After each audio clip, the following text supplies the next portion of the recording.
Bueno, señores, ahora con mucha alegría, con mucho entusiasmo, la alegría y el entusiasmo que siempre me da estar cerca de ella, leer su obra, conversar con ella, conversar de amores y marrones, pero también de bueyes perdidos, sí. ¿Verdad? Lo cierto es que con mucha alegría estamos recibiendo una vez más en este ciclo a quien fuera una de las escritoras invitadas a la Feria Internacional del Libro en Buenos Aires, en el marco de Montevideo, ciudad invitada de honor, ¿verdad? Feria que terminó hace 3 días nada más y que tuvo a Montevideo como uno de los ejes, de los centros, en un stand bellísimo. Ya hablaremos algo de eso.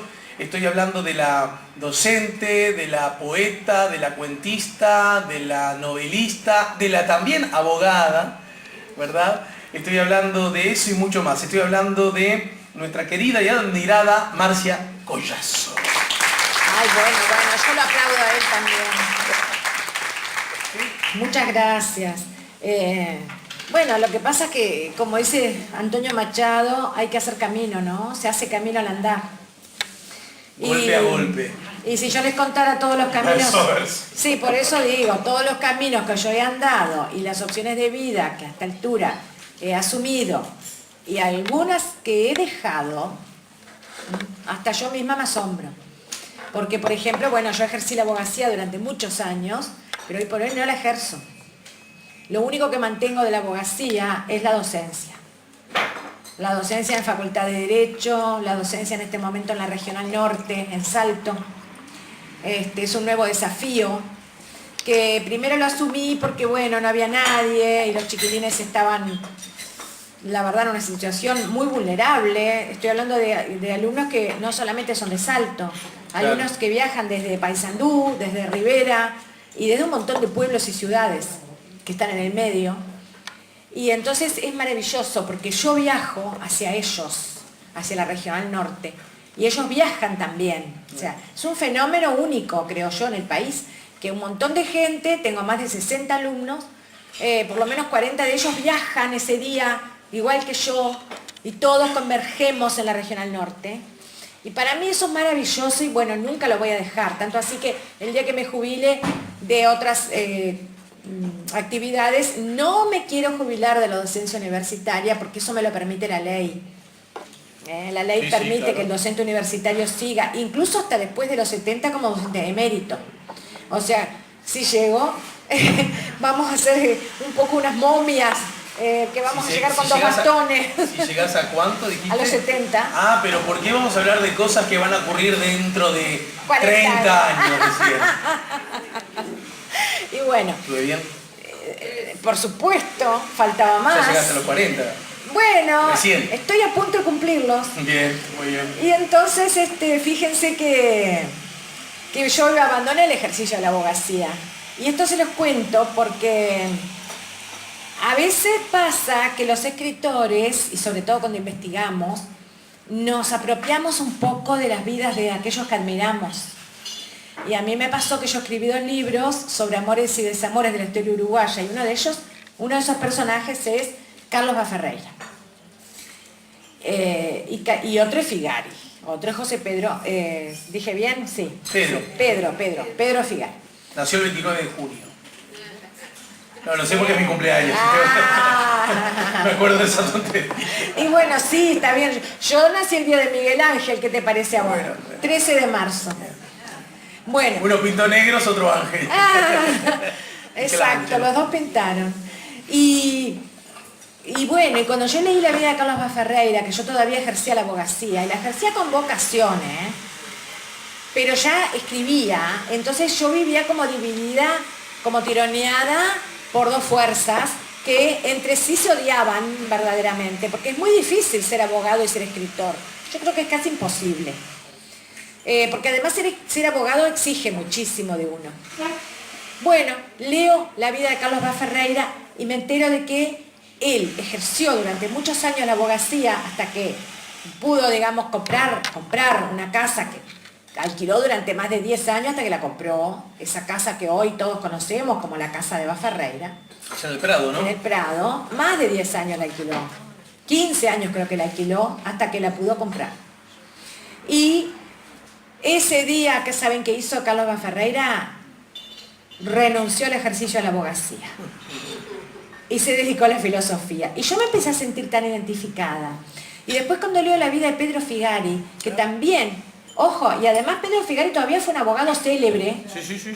porque entre otras cosas llevó adelante el caso del crimen de la calle Chaná, que dicho así parece una novela de Stevenson, no sé, pero fue de verdad el crimen de la calle Chaná, y ejerce durante un montón de años. Además él se casa con una mujer de la alta sociedad, de los Castro, del camino Castro, y un día renuncia a todo, cierra su estudio de abogacía y provoca un verdadero escándalo social. Ya no digo familiar, digo social. Un montón de gente le dio la espalda, entre ellos su propia esposa. La propia esposa abandona el hogar conyugal y se va, considerando que este hombre se había vuelto loco.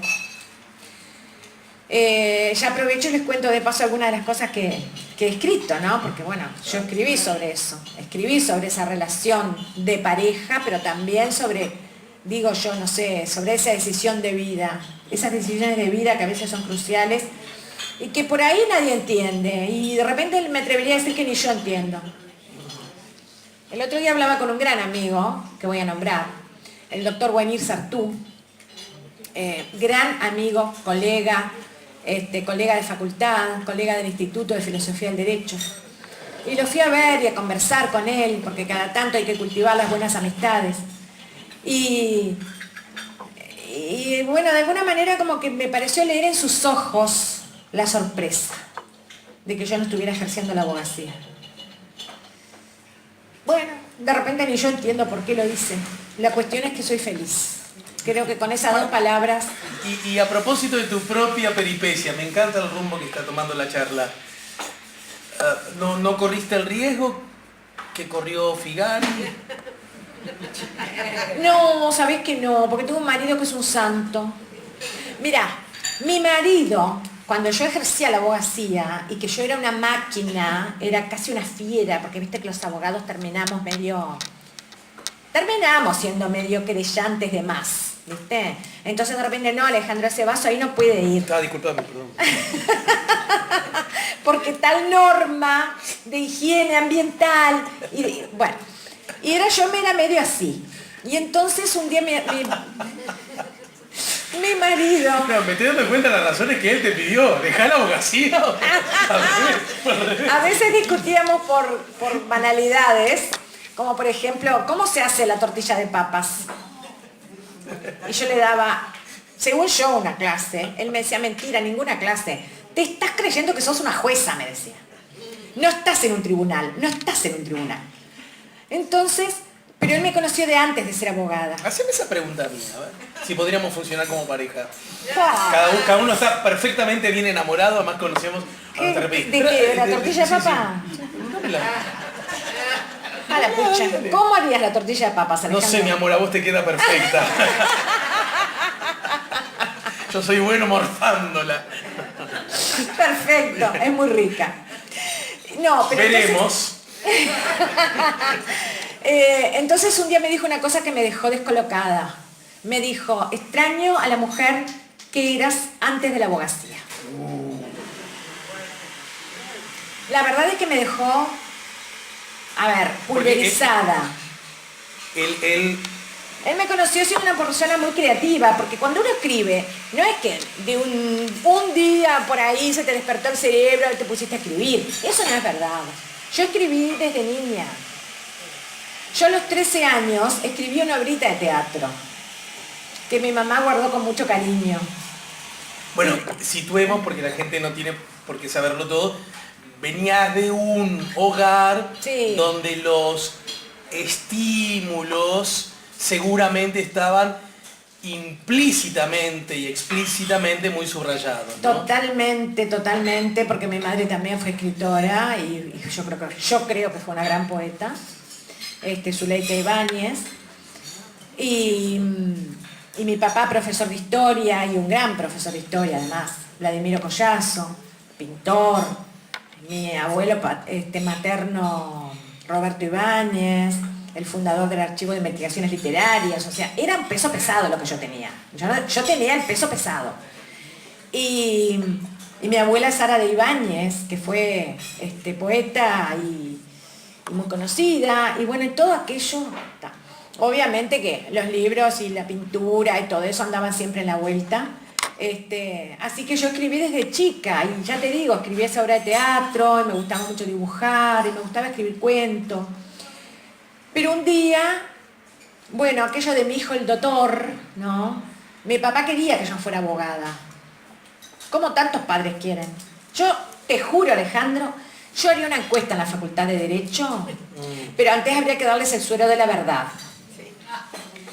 Pero si yo les diera el suero de la verdad y les preguntara por qué están haciendo la carrera, no sé, pero un 80% me va a decir que porque papá y mamá querían. Y me permito aventurar, lo digo apoyado y estimulado por este razonamiento que haces tú, que si esa es la probable respuesta hoy, me imagino algunas décadas atrás todavía, donde el valor de ser abogado probablemente hasta desde la perspectiva, y mirá, nene, nena, si sos abogado, por lo menos sabés que de pobre salimos un poquito, ¿no? Obviamente. Es decir, es como casi una garantía, un piso, ¿verdad? Eso hoy está en discusión desde otra perspectiva. Ah, sí, sí, no. Quiero decir, quizás hasta no pague tanto. Para volver a Florencio, ¿no? Florencio Sánchez, mi hijo el doctor, más allá de que la carga universitaria siempre ha sido algo muy importante y cada vez más. Ustedes saben que el mundo va a que las poblaciones, los ciudadanos tengan que cada vez sea mayor el número con formación terciaria en la educación, ¿no? Vamos hacia ello, vamos hacia eso, ¿no?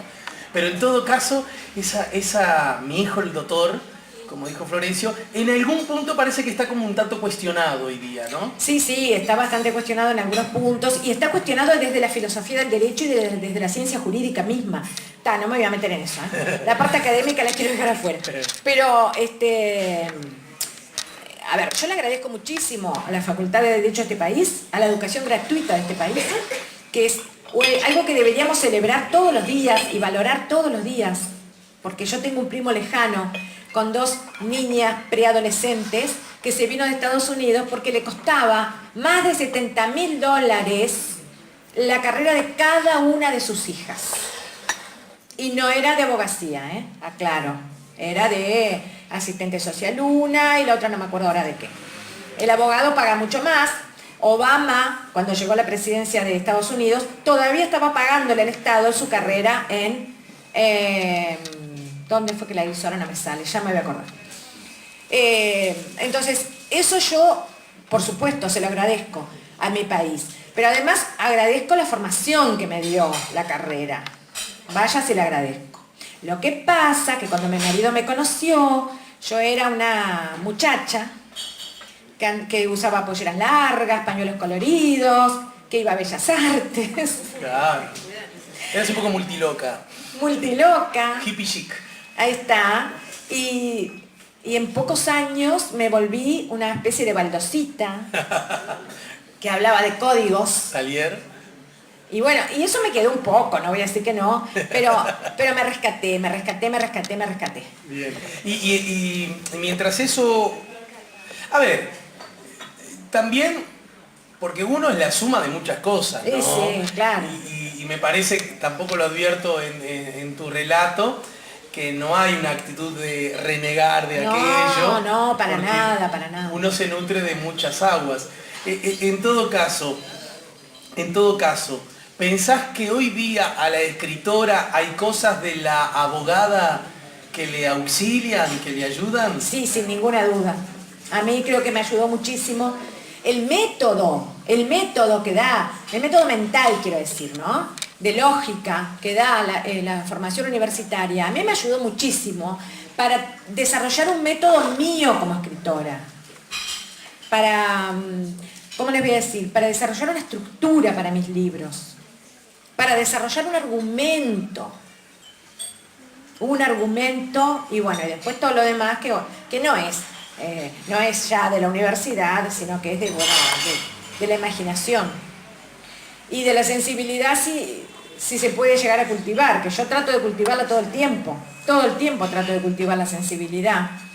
Ahora estoy escribiendo una nueva novela, por ejemplo, Y lo que extraño en este momento es ese vuelo libre, que capaz que alguna vez lo tuve para escribir algo, y lo extraño porque en este momento todavía no lo encontré. Y yo creo que el escritor, si no encuentra esa ventana de vuelo libre, no va a escribir un libro que por lo menos él lo conforme.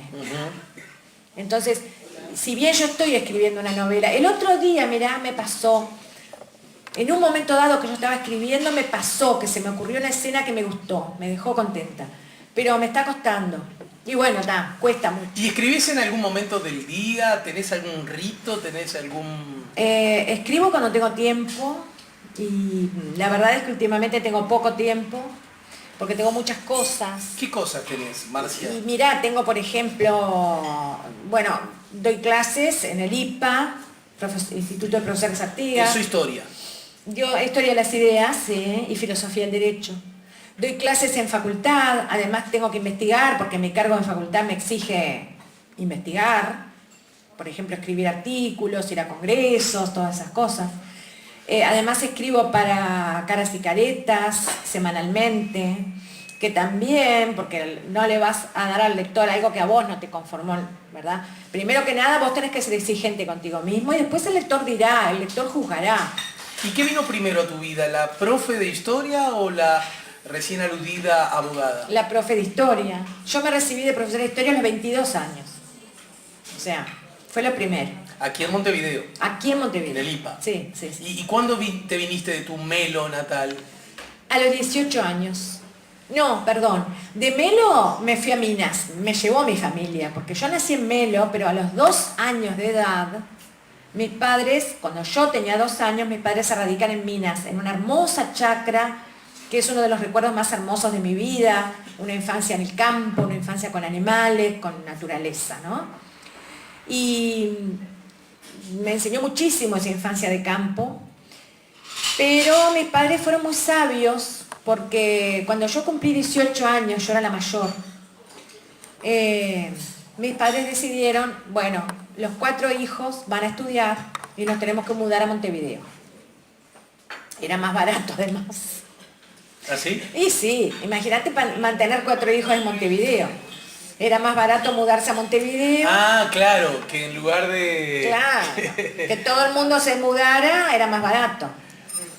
Y bueno, efectivamente, alquilamos una casa muy grande, me acuerdo, vieja, hermosa casa, por ahí por Ramón Anador y Alicante. Y bueno, y todos empezamos a estudiar y mi vida siguió así. Vos sos la más grande. Yo soy la mayor. Y después sigue Rodrigo, que es un hombre muy versátil, tiene una gran erudición. Rodrigo es un hombre muy extraño porque no le gusta lo académico para nada, pero para mí es una de las personas que más saben de literatura y de otros temas, ¿no? Sin haber tenido ningún título de nada. A él le prendió el campo, ¿me entendés? Ajá. Le prendió el campo, cosa que a mí de repente también, pero por otro lado. A todos nos quedó la huella de haber tenido una infancia de campo. Mi hermana ahora, bueno, te cuento entonces Rodrigo, Carolina y Galia, que falleció con 25 años. ¿Cómo murió tu hermana? De leucemia, en 3 meses. Fue terrible, fue un gran golpe, que a mí me cambió muchas cosas en la vida ese gran golpe. Cuando muere mi hermana, yo era una profesora de historia, que estaba estudiando abogacía, y me pasó que yo dije, yo voy a vivir por ella. Yo me prometí que yo iba a vivir por ella. Lo que no había podido vivir ella, lo tenía que vivir yo. Y creo que eso, aunque parezca una bobada, aunque parezca nada más que una frase, me impulsó a hacer muchas cosas en la vida. Me impulsó a exigirme y a ir a más. Si no me hubiera pasado esa desgracia, no sé. No sé. Pero siempre fui una persona de exigirme mucho y de buscar mucho en la vida. Buscar muchas puertas diferentes, quiero decir. ¿Y cuántos hijos tenés? Tengo 3 hijos. Ismael, que es biólogo, vive en La Paloma. Llevo una existencia maravillosa que ya quisiera yo. Imagínense trajes de neopreno, ¿no? Nadar con los delfines cuando los ven, avistamiento de delfines. La compañera de mi hijo es oceanógrafa. Ha viajado 3 veces a la Antártida con una alga, no me pregunten qué alga es, pero esa alga le permitió viajar por todo el mundo. Maravillosa la alga. No viven de algo, viven de una alga. Y bueno, viven en una casa rodeada de jardín y tienen un nene divino de 1 año y medio, o sea que me hicieron abuela. Y van, yo qué sé, casi todos los días a ver el mar. Llevan una asistencia, te digo, mirá, maravillosa. Ella trabaja en el CURE de Rocha, Centro Universitario de Rocha, y mi hijo hace trabajos de campo. ¿Qué quiere decir? Que lo contratan para que diga si tal emprendimiento industrial no afecta al medio ambiente. Entonces mi hijo a veces está 1 mes entero viviendo en el monte, tipo Robinson Crusoe. Solo que él vive de vivir a monte. Sí, él vive de vivir a monte. Cuando decíamos vivir a monte nos referíamos a otra cosa. Él vive de vivir a monte. Y después, bueno, mi hija es profesora de historia, igual que la mamá. Y el último, el chico, bueno, Leandro, vive en Francia, Toulouse, y se está a punto de recibir de ingeniero aeronáutico en Toulouse. Así que los 3... ya desplegaron sus alas. Rumbos totalmente diferentes y bueno, pero la verdad es que yo estoy muy contenta de lo que han hecho mis hijos, porque... O sea que deduzco, porque la del medio no me quedó claro, ¿no vive contigo? La del sí? medio también tiene su compañero. Pero no vive contigo. No. O sea que tú ya no vivís con tus hijos. No, porque el último era Leandro, que se fue hace 2 años a Toulouse. Imagino que eso debe implicar, no sé si eso implicó, por ejemplo, que te mudaras, esa cosa que a veces le ocurre a los padres cuando se habla del famoso nido vacío, pero ya lo dirás, pero en todo caso quizás hay como más, no hay un poco más de tiempo, porque no digo que les atendieras como cuando eran gurisitos chicos. Los atendías. Bueno, con más razón todavía. Sí, de terror era yo. Ajá. La verdad es que mi hijo aprendió a cocinar, a lavarse la ropa y todo cuando se fue. Ahí está. Cuando no hay plan B, ¿no? Cuando no hay plan B. El otro día me mandó una foto, mamá, hice escones. Así que bueno. Y yo aprendí. Pero ustedes tienen ahora un poquito más de tiempo. Sí. Y bueno, no hay que ser hipócrita. A mí me dolió mucho lo del nido vacío, ¿no? Pero aprendí que en la vida no hay que quedarse mano sobre mano llorando por la leche derramada. Porque los hijos hacen su vida como yo hice la mía. Y lo que aprendí entonces fue que él tenía que sacar partido de esa nueva situación. Y bueno, sacar partido significaba, por ejemplo, adoptar un perro y un gato, un perro y una gata. Y tener más tiempo con mi marido para nosotros, para ver películas, para hacer un montón de cosas que antes no hacía. Y para escribir. Muy bien. En el marco de la Feria Internacional, nuestra invitada Marcia fue convocada y yo también. La verdad que... Alejandro se lució allá en varias actividades. A propósito de Amores y Marrones, las mujeres de Artigas, ¿no? Y yo te comentaba el otro día allá en Buenos Aires y me parece que vale la pena retomar, al menos como punto de partida, que si acaso sobre Artigas y las mujeres que han influido en él, ya Marcia nos contará, mujeres, digamos, de la sangre y mujeres de la pasión, como le gusta a nuestra autora aludir a ellas. Sí, me gusta distinguirlas de esa manera. En todo caso... ¿Me permitís poner el estacionamiento? Sí, claro. ¿Tienes que irte, no? No, renovarlo, porque después me viene la multa. Sí, renová tranquila.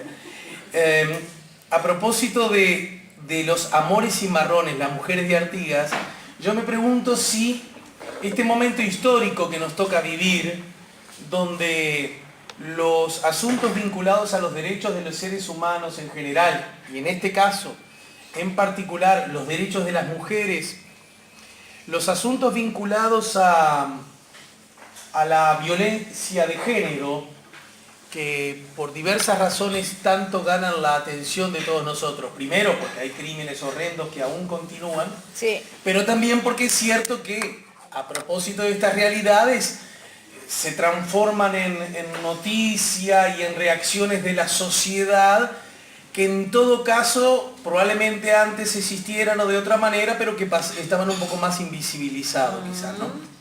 Como hipótesis lo tiro.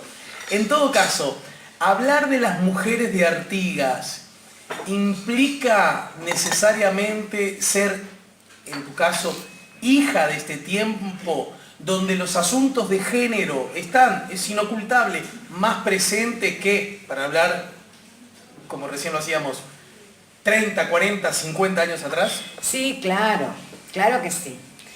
Yo creo que justamente la figura de la mujer, por patrones culturales, porque para mí todo se debe a patrones culturales, siempre ha tenido un lugar secundario, por lo menos en Occidente, que es lo que yo más o menos conozco, y creo que en Oriente es peor, así que imagínense. Hoy justamente estaba releyendo a Kant, que yo lo doy en mis cursos, y Kant dice horrores de la mujer. Y entonces, claro, yo me pregunto cómo, si Kant, que fue una de las mentes más lúcidas de la filosofía occidental, todo después fue a favor o en contra de Kant. Y todos ustedes conocen a Kant seguramente, aunque no lo hayan leído, porque ha influido en todas las disciplinas humanas. ¿Cómo es posible que un hombre de esa extraordinaria lucidez e inteligencia hablara como habló de las mujeres? No, porque Kant decía que la mujer no debe instruirse, porque si se instruye arruina su encanto natural y que debe permanecer prácticamente ignorante, que a lo sumo debería saber los rudimentos de la música y del arte y de la pintura, pero no para conocerlos científicamente, sino para ejercerlos como pasatiempo. Y que en todo caso, cuando llegara a la madurez, perdidos sus encantos, ahí sí podía empezar a estudiar algo. Y realmente es terrible ver cómo, si eso piensa un gran filósofo, lo que pensarían todos los demás. Entonces, pero eso sí, pero yo quiero aclarar que la preocupación por el género, la preocupación por la igualdad de sexos, no significa que yo sea escritora de género. Yo siempre reivindico eso, porque el escritor es escritor y listo. Porque si la mujer que escribe libros, la mujer que escribe, por ejemplo, libros en los cuales hay mujeres, si esa mujer escribe escritura de género, literatura de género, entonces, ¿cuál es la literatura sin género? Y bueno, y la respuesta es horrible, yo te lo comenté inclusive en Buenos Aires, ¿no? La respuesta sería que la literatura que no tiene género sería solo la escrita por hombres. Y no, a ver, es un insulto a nuestra inteligencia. Sería degenerada. Es un insulto a nuestra inteligencia.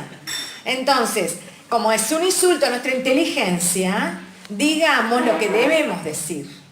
Que esto es literatura y punto.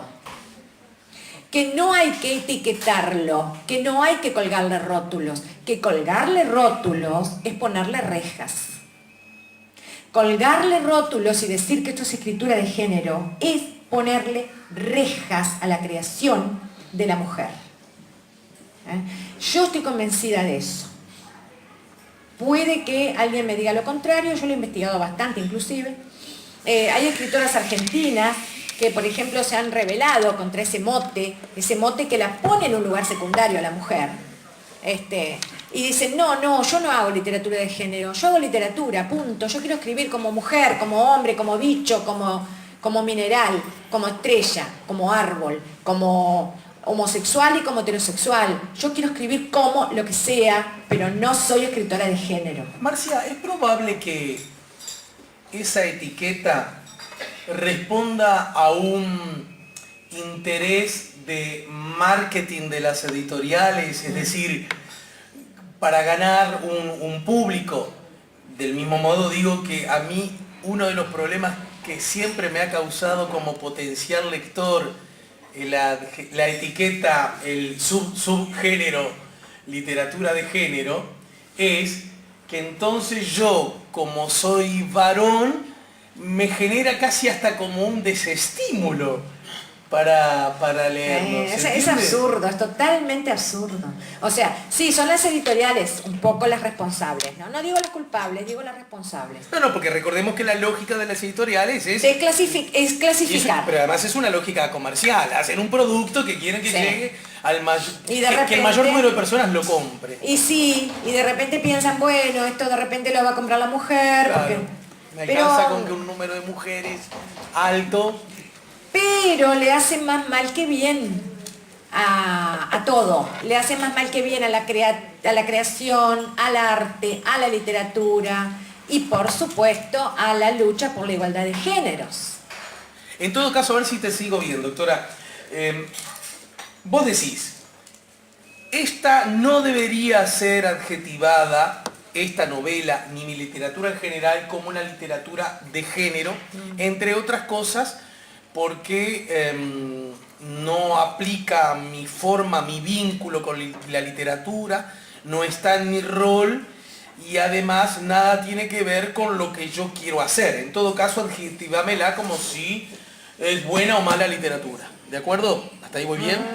Pero sin embargo también se necesitaba que Marcia fuera la mujer que es de este momento histórico para echar luz, para pegar atención en un asunto que de pronto, repito, un tiempito atrás hubiera sido casi inimaginable que alguien hubiera hecho hincapié, ¿no? Sí, claro, por lo que decía antes, porque bueno, hay patrones culturales muy fuertes, muy arraigados, que crean tejidos discursivos en la sociedad, y esos tejidos discursivos son los que nos nutren a nosotros en nuestro pensamiento.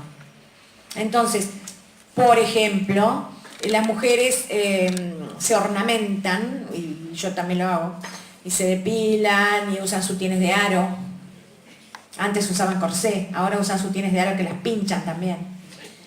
Y todo eso obedece no tanto a la inclinación personal de tal o cual mujer, sino que más bien obedece a ese entramado discursivo del cual alimentamos nuestro propio imaginario.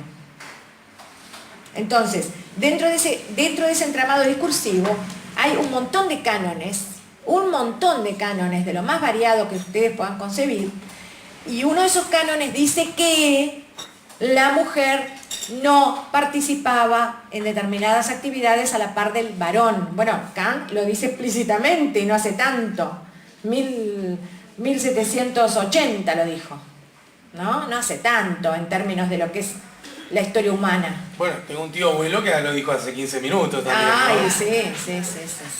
Entonces, es obvio que yo también tengo que agradecer, y bueno, a lo que podríamos decir la evolución de la conciencia social, la evolución de la conciencia moral, la evolución de la conciencia humana, que nos ha permitido por lo menos preguntarnos. A mí con la pregunta me alcanza, Claro. Preguntarnos, ¿estará bien? ¿Estaremos haciendo algo justo al dividir de esta manera tan arbitraria a hombres y mujeres en determinados roles? Ya con la pregunta me alcanza. Pero les repito, yo no creo que sea literatura de género, por lo menos no esta. Por ahí hay alguna que sí lo es, ¿por qué no? Claro. Debe haber alguna que sí lo sea. Toda literatura que pretenda reivindicar el género, y bueno, será literatura de género. Pero yo acá no quiero reivindicar un género. Yo acá lo que quiero es mostrar a las que siempre estuvieron ahí. Parece más que nada, Marcia, déjame decirlo en mi condición de lector nada más, de tu obra en general y de esta novela en particular, parece ni más ni menos que un acto de justicia, ¿no? También. Es decir, sacar de la opacidad, sacar de la oscuridad, sacar de la invisibilidad a mujeres que fueron importantes en alguien que podríamos decir que en líneas generales todos estamos de acuerdo que fue muy importante para nosotros, ¿no? Claro, porque también estaba ese, ¿cómo les voy a decir? Ese estímulo para mí. Porque como yo primero soy profesora de historia y me recibí muy joven, y mi padre, que era un profesor espectacular, me hizo amar mucho a Artigas desde chica. Entonces, claro, llegó un momento que yo me pregunté, y las mujeres de su vida, las mujeres de su familia y las mujeres de su pasión, de sus parejas, ¿habrán tenido algo que ver en que Artigas terminara siendo ese producto que fue? Y lo que me vino a dar la razón en mi sospecha fue que yo hice una maestría en educación en un momento, y en la maestría descubro que el capital cultural de la madre es el que más determina la formación del niño. Y eso lo avalaban investigaciones muy importantes, muy sesudas. Y cuando descubro eso, como ya me venía rondando la idea de hablar de las mujeres de Artigas, dije, pero acá tengo un argumento de primera mano. Porque entonces quiere decir, porque él vivió con su abuela materna hasta los 7 años. Es bastante para un niño. Y bueno, convivió también con su abuela paterna, si bien no vivió con ella, pero vivían a 3 cuadras. Y en aquella aldea que era Montevideo en ese momento, el contacto era diario.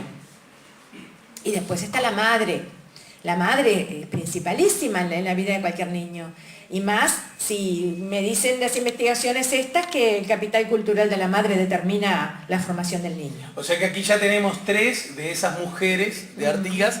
Estas 3 son las que están en la columna, digamos, de las mujeres de sangre, ¿no? Esas son las mujeres de sangre que ya digo que fueron muy determinantes. Y entonces yo me puse a investigar, después vino toda la parte de la ficción, que tiene que un poco hacer el soporte de todo eso. Pero por las cosas, poquísimas cosas que encontré de la investigación histórica, me di cuenta de que efectivamente estas mujeres habían sido, bueno, muy, muy importantes, de armas tomar y de armas llevar. La abuela materna, por ejemplo, le hizo un juicio a las autoridades españolas porque le habían quitado la primera casa para construir las murallas ahí. Las murallas de Montevideo pasaron por la casa de la abuela materna de Artigas. Entonces, como le quitaron la casa, esta señora peleó, hizo juicio y no ganó una casa, ganó 2. Ganó 2. Una la puso en renta, le hizo cuartitos, como si fueran ahora pensiones. Le hizo cuartitos con cocina y baño y la alquiló. No eran ningunas tontas, eran mujeres que sabían lo que era vivir y pelear la vida. Y se casó con un hombre 15 años menor que ella en segundas nupcias. No era ninguna tonta la señora. Bien. Muy bien por la abuela entonces. Y la madre lo dice Isidora de María, lo dice Isidora de María. La madre era una gran jinete.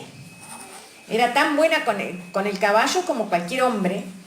Y dice que cabalgaba todos los días vigilando su hacienda, sus campos de casupá, con un rifle al costado, en el caballo, un rifle. Una escopeta. Y ella administraba sus campos cuando el marido no estaba. Bueno, es que los maridos nunca estaban en esta época. Claro, porque imagínense una época de ganarle la pulseada. Imagínenselo desde la mentalidad de este español que llega y se instala en Montevideo, que después tiene hijos, y esos hijos ya son criollos, pero que no son indios.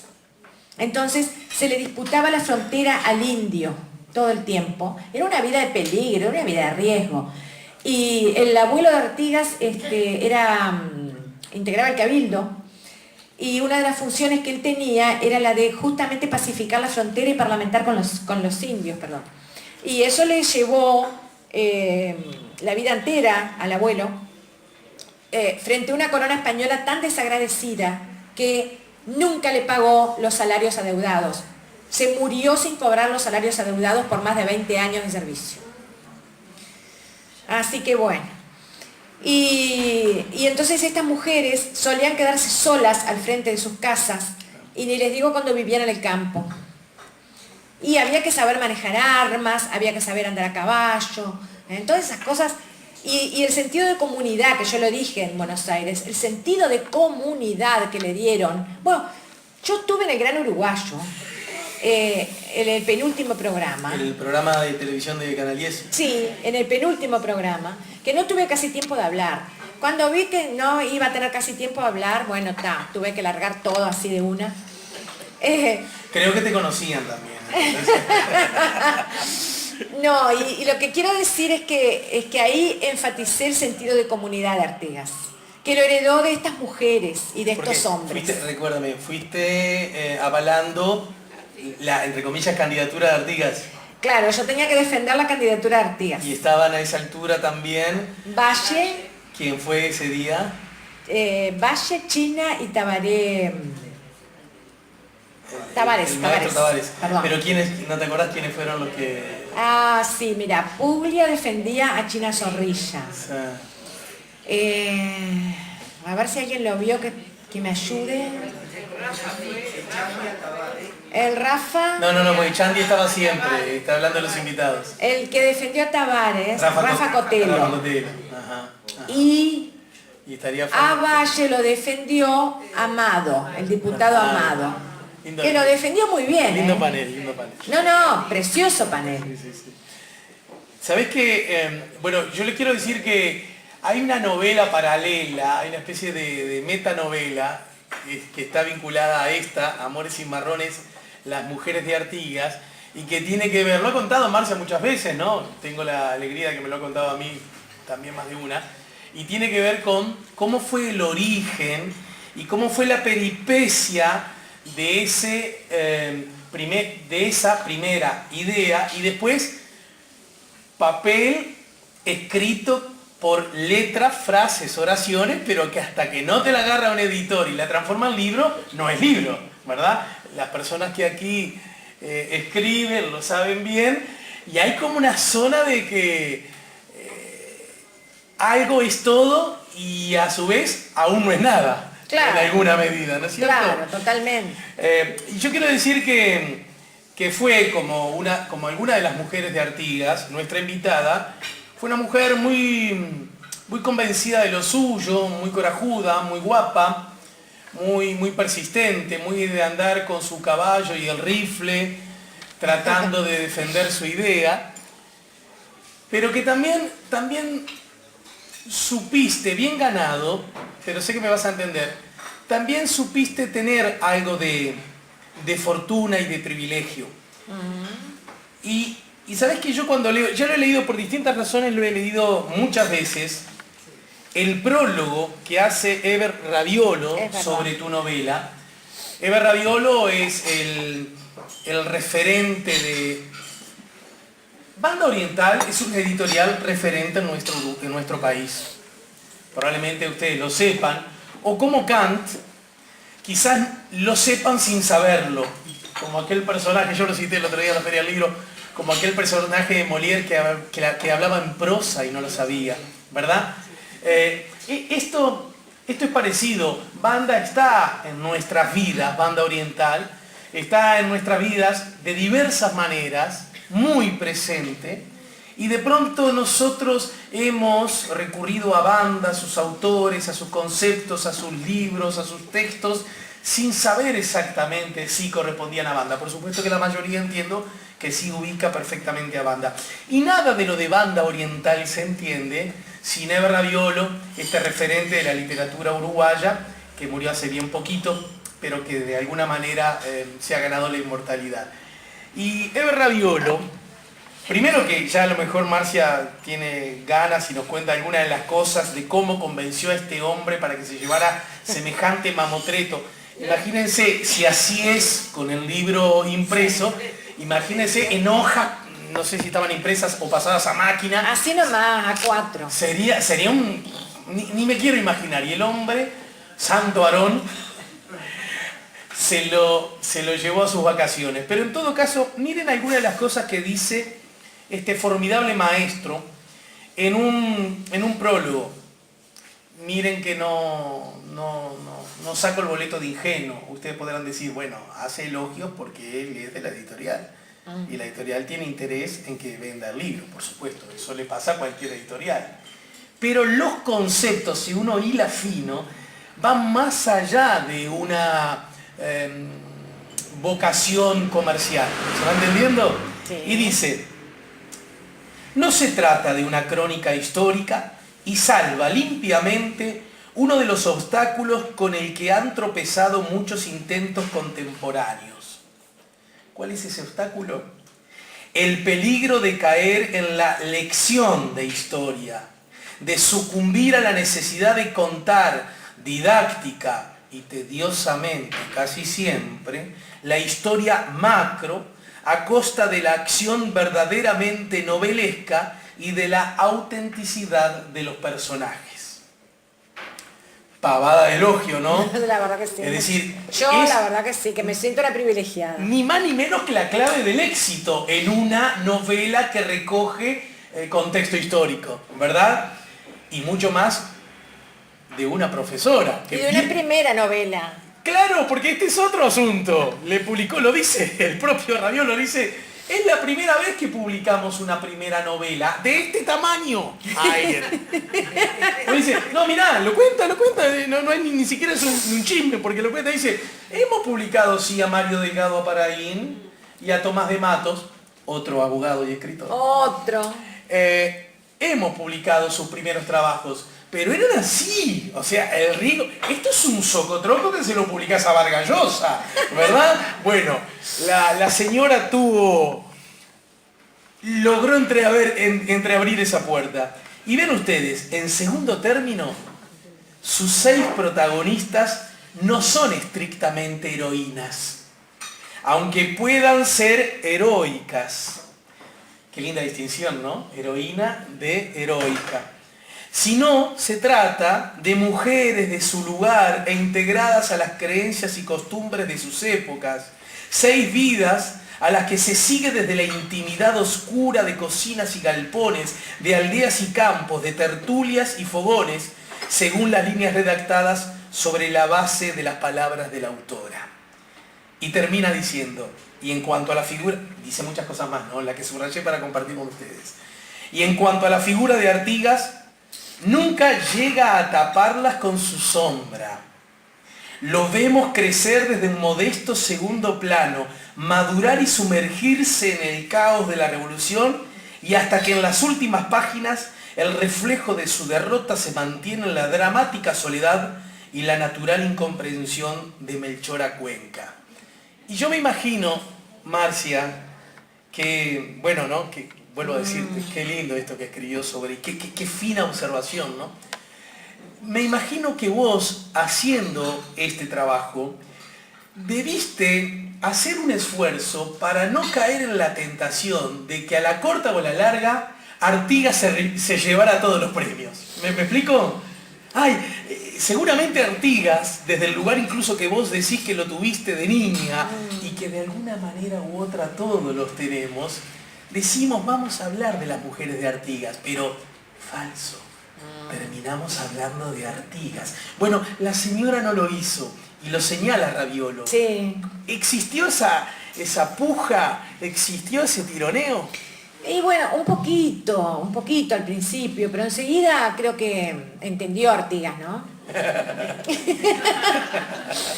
Que no era sobre él, era sobre sus mujeres. Y él, claro que tenía que estar, ¿cómo no iba a estar si al fin de cuentas era la causa eficiente? Claro. Pero sí, estuvo un poquito al principio, pero enseguida creo que me ganó. ¿Cómo le voy a decir? Me ganaron los personajes de estas mujeres. Enseguida. Fueron muy poderosos. Fuiste conociendo a estas 6 mujeres que, a propósito, son 6, pero quizás pudieron haber sido 4 o pudieron haber sido 10, ¿no es cierto? Sí, claro. ¿Las fuiste conociendo a medida que las fuiste tratando o ya tenías claro sobre a cuáles echar el foco de luz? No, bueno, tenía claro que la madre y las 2 abuelas tenían que estar, pero ¿qué pasa? Yo no sabía nada de ellas. Yo sabía que tenían que estar, pero no sabía nada. Porque si ustedes agarran cualquier libro de historia van a ver que lo que se dice sobre las abuelas y la mamá son 2 o 3 líneas. Y ni tanto. Entonces fue una tarea titánica. Pero bueno, como yo tenía claro que yo no estaba escribiendo un libro de historia, y lo dice muy bien Raviolo, yo tenía claro que estaba escribiendo una novela. Entonces, bueno, la investigación histórica fue como tejer un tapiz, es decir, donde había enormes lagunas o cráteres, y bueno, ahí se metía la ficción. Pero también una ficción que siempre acudía al conocimiento de la época, del ambiente, yo tuve que leer seguramente más de 100 libros de todo tipo para escribir esta novela, o sea, no solamente leer historia, tuve que leer literatura, cuento, novela, tuve que leer crónica de cómo se vivía en esa época. Y ayúdanos a hacer un libro nosotros. Entiendo, tenés que leer, ¿no?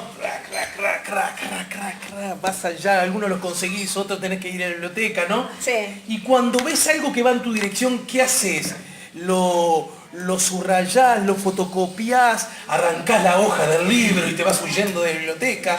Es decir, ¿cómo vas acumulando, acopiando en forma creativamente organizada el material? Porque eso se puede volver una tarea caótica y poco efectiva, ¿no? Sí, claro.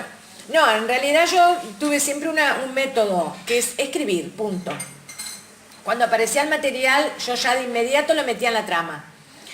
Aunque después lo tuviera que corregir, aunque lo tuviera que cambiar de lugar, yo ya de inmediato lo metía en la trama.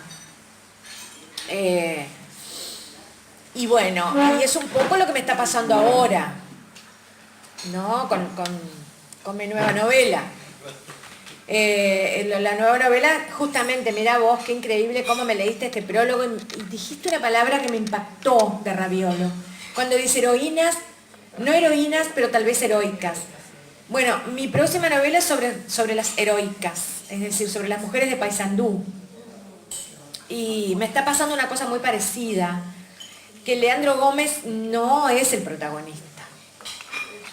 Por más que fue, por supuesto, un gran héroe, pero no es el protagonista principal, sino que son algunas mujeres. Entonces, y sí, claro, lo que pasa es que las mujeres estas, como es una novela, te digo, te reitero, uno tiene que crear una trama en torno a ellas. Y eso tal vez es lo más difícil de todo. Es muy difícil investigar y quedarte con la hojita, como decís vos y todo eso. Pero más difícil es meterlo en una trama. Allá Tabaré me mandó su pregunta, si ustedes la tienen a mano, arrímenla por favor, ¿de acuerdo? Y ya nos vas a contar 2 o 3 palabras acerca de las otras 3 mujeres, para ir cerrando por el día de hoy. ¿Alguna de las mujeres hubiese sido alguien, entre comillas, sin Artigas, por sus méritos propios, digo, lo dice Tabaré? Probablemente no, porque justamente la causa eficiente es Artigas.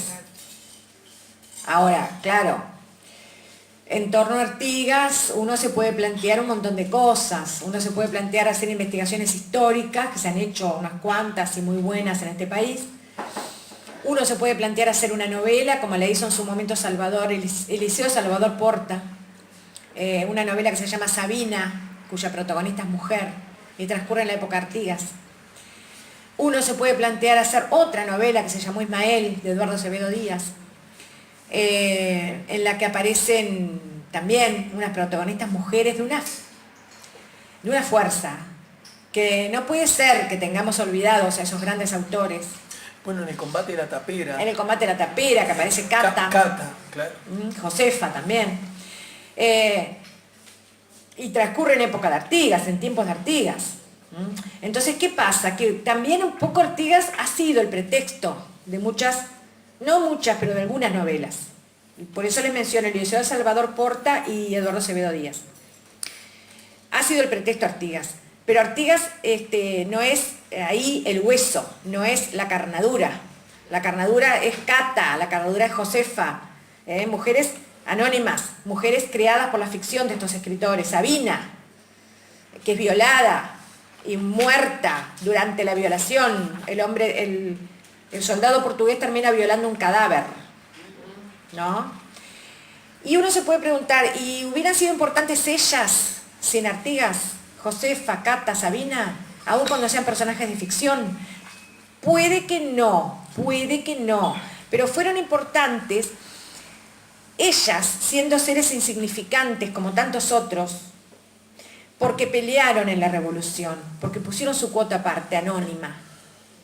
Y tanto más crédito entonces deberíamos otorgarle a estas mujeres anónimas, a estas mujeres sufridas del pueblo, porque además fueron la abuela materna, la abuela paterna y la madre de Artigas. Se casó con la prima Artigas, ¿verdad? Sí. Y podríamos asegurar casi que Artigas no estaba enamorado, ¿no? No. Él mismo no dice no estoy enamorado. Pero labra un acta notarial en la cual expresa las razones que lo llevaron a casarse. Y dice textualmente que las razones son sacar del estado de irremediable soltería a su prima. Bueno, hubiera sido preferible que dijera que no estaba enamorado.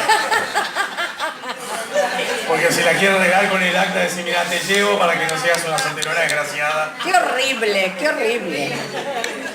Así fue. Está escrito, ¿no? Está escrito, si yo lo cito por acá. Claro, una cosa es que se tome un par de ginebra y lo diga en el boliche, ¿no? Pero... No, te lo digo por escrito. Te lo digo por si te quedó alguna duda. Se te quedó alguna duda. Y bueno, pero ella sí, yo creo que estaba enamorada de él, porque además ella lo cuidó durante una enfermedad muy grave que tuvo Artigas, la única enfermedad grave que se le conoció, una especie de reumatismo casi incurable, al punto de que temieron por su vida y él pidió la baja del ejército. La cosa es que, bueno, se curó, pudo haber muerto, pero se curó. ¿Y quiénes lo cuidaron en Montevideo? Lo cuidaron su tía, que es un personaje, Francisca, es un personaje ella solita, y la hija de Francisca, que es Rosalía, o sea, la prima. Y la prima seguramente que se enamoró de Artigas. Y bueno, y ahí concertaron la boda. ¿Y con su prima tuvo hijos? Sí, con su prima tuvo 2 mujeres y un varón. Sobrevivió únicamente el varón, José María, que es el único hijo legítimo de Artigas, además. Porque Artigas tuvo muchos hijos, pero... bueno, con Melchora Cuenca tuvo a Santiago. Con Melchora se casó en Purificación. Pero no consta el acta de matrimonio y además yo me pregunto cómo se las iba a arreglar, porque Rosalía todavía vivía. Y bueno, yo por ahí pongo un poco en broma, qué horrible que sería que en el momento de la boda entre Melchora y Artigas se apareciera Francisca, la suegra. Peor que la escuadra entera del ejército de Portugal. Y también habla de otra de las mujeres de Artigas, ¿no? Y bueno, la primera, que debe haber sido su gran amor, Isabel Sánchez, que yo siempre digo que era el Artigas anónimo él, cuando la conoció y cuando la quiso. 14 años de relación, 14 años de pareja, 4 hijos, no es una relación menor. Pero además lo más curioso es que ella era 7 años mayor que él, estaba casada con otro, el marido estaba preso por delincuente en la Ciudadela de Montevideo y tenía 4 hijos propios con él. Y con esa mujer, y además era mestiza, valga para los grandes discriminadores de aquella época. Imagínense que para mucha gente hoy en día ser mestizo o ser indio es sinónimo de inferioridad y de sangre impura. Imagínense en aquella época. Y Artigas sí sería un rebelde que formó pareja con esta mujer y cuando el marido muere en la cárcel, se casan. Se casan. No se casan así propiamente, pero forman pareja. Y si se casaron no se sabrá nunca porque no hay ningún acta. Pero miren que tampoco hay... ¿Cuántos hijos? 4. 4 de los cuales quedaron 2. Quedaron el hijo que él más quiso, creo yo, por lejos. Se me borró el nombre. Manuel. Para mí es el hijo que él más quiso por lejos. Y una niña, Vicenta, María Vicenta, que también la quiso mucho. Se dan cuenta que él amó a los hijos que tuvo con Isabel. Y eso lo demuestran las cartas, la documentación de época. Por lo tanto, me aventuro a suponer que amó mucho a la madre de esos hijos también. No, y les decía que cuando se casó con Melchora Cuenca tampoco hay actas. No quedó el acta del matrimonio. La única acta de matrimonio que se posee es el matrimonio con Rosalía, porque quedó en la iglesia matriz. Claro. Y lo demás se lo tragó a la guerra, literalmente. Antes de despedirte, me gustaría que reflexionaras o que nos des tu opinión. Ya pasó la Feria Internacional del Libro de Buenos Aires, ya fue Montevideo ciudad invitada de honor. ¿Saben que sé cuál va a ser la próxima? Pero porque conseguí la información, pero no se sabe aún cuál es, pero yo sé. Cuando ocurra yo le voy a decir, yo ya sabía. Nada, no tiene ninguna importancia. Es que ahora me acordé que presencié un diálogo escuché un diálogo que no debía haber escuchado, pero bueno, lo escuché. Pasó esta feria, la número 44, y tuvo a Montevideo como ciudad invitada de honor, y en ese contexto, como ya les he dicho, y ustedes seguramente ya se han enterado, Montevideo tuvo unos cuantos metros cuadrados, hizo un stand que tenía muchos logros desde mi perspectiva, que funcionó muy bien, que provocó además un buen número, según tengo entendido, de venta, ¿no?, de libros. Esto probablemente pueda ayudar a reflexionar en ediciones futuras de la Feria Internacional del Libro a la Cámara Uruguaya. Este fue un stand de la Intendencia de Montevideo, ¿no? Pero digo, la Cámara Uruguaya que, como vos seguramente sabés, generalmente tiene como un recoveco, me explico, todo amontonado y apretadazo, sí. Y que de verdad cuando uno está en la lógica de la feria no te dan ganas de entrar. No. Porque uno va a lo... Claro. Como en cualquier feria, vamos, ¿no? Y entonces, claro, eso se hace porque seguramente no hay dinero para pagar algo mejor. Pero también, si haces algo mejor, las ventas aumentan. Con lo que por lo menos la pregunta aplica. Che, no deberíamos... Pero eso es un tema que no depende de nosotros, simplemente una reflexión en altavoz. Me gustaría que nos cuentes, porque tú participaste como invitada en 2 actividades, una vinculada a un homenaje a Banda Oriental, lo comentaba recién, otro a propósito de las mujeres de Artigas, pero además como mujer amante de los libros y la literatura, que la recorrió, que estuvo allí, que presenció además otras actividades que tuvieron al libro, a los autores y a las editoriales uruguayas como centro y como uno de los ejes de la feria. Y a mí, bueno, como siempre, la Feria del Libro me impacta Buenos Aires. Mi último artículo en Caras y Caretas fue sobre eso. Un monstruo polifacético que tiene todos los contrastes que tiene un país demasiado grande, pero con digamos, culturas indígenas vivas y con tremendas desigualdades, porque el continente que tiene mayores desigualdades del mundo es América Latina. Y eso se advierte en sus más importantes países, entre ellos Argentina. Entonces, bueno, con todas las reservas del caso, pero bueno, Buenos Aires sigue siendo impactante y la feria es inabarcable.